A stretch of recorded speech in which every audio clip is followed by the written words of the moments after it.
தற்பொழுது ஒரு அண்மை செய்தி. தூத்துக்குடியில் பெய்து வரும் தொடர் கனமழையால் ஆத்தூர் சுற்றுவட்டார பகுதியில் பயிரிடப்பட்ட வெற்றிலை கொடிகள் அழுகும் அவலம் ஏற்பட்டிருக்கிறது. அண்மை செய்தியாக பார்த்து வருகிறோம். சேதமடைந்த வெற்றிலை கொடிகளுக்கு அரசு உரிய நிவாரணம் வழங்க வேண்டும் என்று விவசாயிகள் கோரிக்கை விடுத்திருக்கிறார்கள். கூடுதல் விவரங்களோடு செய்தியாளர் ஆனந்த் இணைகிறார். வணக்கம் ஆனந்த், கூடுதல் விவரங்களை வழங்கலாம். வணக்கம் மாலதி.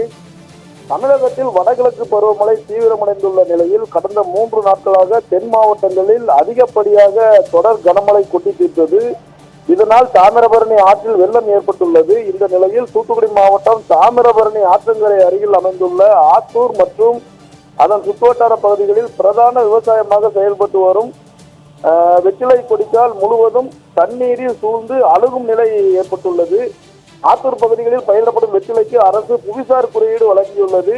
இங்கு பயிரிடப்படும் ஆத்தூர் வெற்றிலை தமிழகம் மட்டுமன்றி கர்நாடகா, மும்பை, டெல்லி உட்பட பல்வேறு வெளி மாநிலங்கள் மற்றும் வெளிநாடுகளுக்கும் ஏற்றுமதி செய்யப்படுகிறது. இந்த நிலையில் தொடர் கனமழையால் 100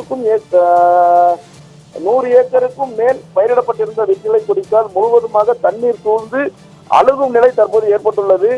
அரசு எந்த நடவடிக்கையும் எடுக்காத நிலையில் விவசாயிகளே மோட்டார் மூலம் தண்ணீரை மழைக்காலத்திற்கு முன்பே வடிகால்களை தூர்வாரிட அரசுக்கு பலமுறை கோரிக்கை வைத்தும் அரசு எந்த நடவடிக்கையும் எடுக்கவில்லை என குற்றம் சாட்டிய விவசாயிகள் வடிகால்களை தாங்களாகவே தூர்வாரியதாகவும் இருந்த போதிலும் தண்ணீர் தேங்கியதால் என்ன செய்வது என்பதே தெரியாமல் தவித்து வருவதாகவும் விவசாயிகள் வேதனை தெரிவித்துள்ளனர்.